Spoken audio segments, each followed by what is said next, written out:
La valorizzazione dell'agricoltura, cuore e motore economico dello sviluppo del territorio, criticità e opportunità, ecco, questo è stato il tema dibattuto oggi nel corso di un convegno organizzato dalla Confagricoltura di Agrigento, presenti anche i vertici del sindacato ma anche esponenti politici. È intervenuto l'assessore regionale all'agricoltura Dario Cartabellotti. Allora partiamo proprio dall'esponente di governo Crocetta. Allora sentiamo Cartabellotti. Sì, abbiamo fatto una delibera di giunta istituendo il fondo unico per il credito all'agricoltura e alla pesca. Tutta una serie di fondi distribuiti in tante linee, in tante misure, vanno a comprire un fondo che sarà gestito dall'IRFES, che essendo un istituto regionale avrà sicuramente a cuore l'erogazione del credito all'agricoltura, soprattutto ai giovani agricoltori che spesso nel sistema bancario tradizionale non riescono ad essere riconosciuti per la loro capacità, per il loro business plan, perché magari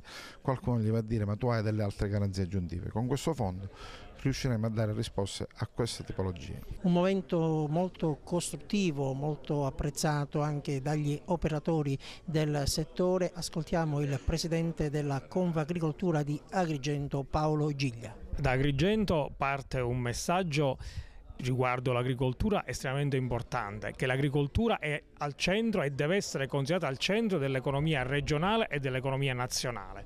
Abbiamo ascoltato le parole dell'assessore, del Cavaliere Planeta, che è una delle eccellenze dell'agricoltura siciliana, i quali ci hanno confermato, qualora ce ne dovesse essere dubbio, che l'agricoltura è alla caduta di questo sistema economico, di questa crisi devastante che ha investito le nostre aziende e il sistema Italia, l'agricoltura può essere una enorme risorsa, perché agricoltura, come abbiamo sentito, vuol dire territorio, vuol dire riscontro turistico, vuol dire riprendere un'economia dalle radici. Diversi gli imprenditori agricoli in sala presenti al convegno hanno seguito con attenzione questo momento di confronto, questo momento di approfondimento. Tra loro c'era anche Rosario Ragona, un imprenditore agricolo. Allora ascoltiamo il suo parere per capire qual è la risposta che oggi è arrivata da questo convegno.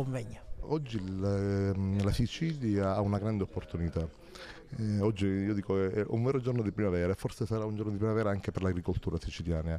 Abbiamo un assessore che è un tecnico, un assessore che capisce i bisogni del nostro territorio, un assessore che proviene da una parte di Sicilia prettamente agricola. Da quello che ha detto oggi io credo che hanno non solo le idee molto chiare su quello che hanno intenzione di fare, ma c'è tutta la volontà per poterlo fare. Mi riferisco alla semplificazione amministrativa, a ridurre la burocrazia, all'identificazione dei nostri prodotti, quindi far conoscere meglio sul territorio quali sono i nostri prodotti, difenderli dall'aggressione dei mercati esteri, dei prodotti esteri.